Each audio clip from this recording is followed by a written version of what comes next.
और यमराज को तो भाई मृत्यु के देवता हैं, संहार विभाग तो शिव जी का ही है ना, तो शिव जी के जिम्मे से सृष्टि के संहार का काम है। तो उसके सबसे उच्च पदाधिकारी तो यमराज हैं। पहुंचे तो त्रिशूल लेकर के बाबा जी ने दौड़ा दिया, कहाँ आया? सरकार बोले आप ही का विभाग है ये संहार का, आप ही के विभाग का मैं मंत्री हूं।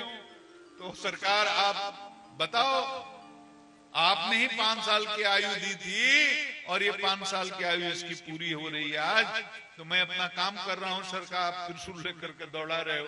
तो शिव जी ने कहा ये बताओ, ये 5 साल की आयु जो हमने दी थी, ये गणना मेरे हिसाब से होगी कि तुम्हारे हिसाब से? बोले ना सरकार जैसे बोलेंगे वैसे ही होगी। तो देखो ब्रह्मा जी की आयु में बीतत कल्पयने, 10 ब्रह्मा बीते बने, तो शंकर का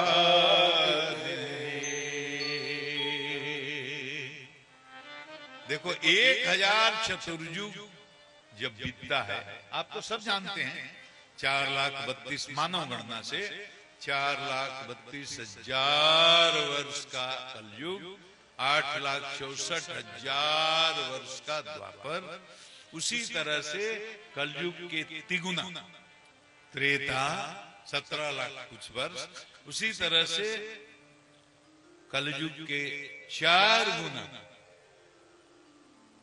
सतयुग, तो ये मिलकर के एक चतुर्युग होता है। एक चतुर्युग ये हुआ, ऐसा 1000 चतुर्युग जब बीतेगा तो ब्रह्मा का एक दिन होता है, और फिर 1000 चतुर्युग बीतेगा तो ब्रह्मा की एक रात्रि होती है, और इस गणना से ब्रह्मा की आयु 100 वर्ष है। समझ गए?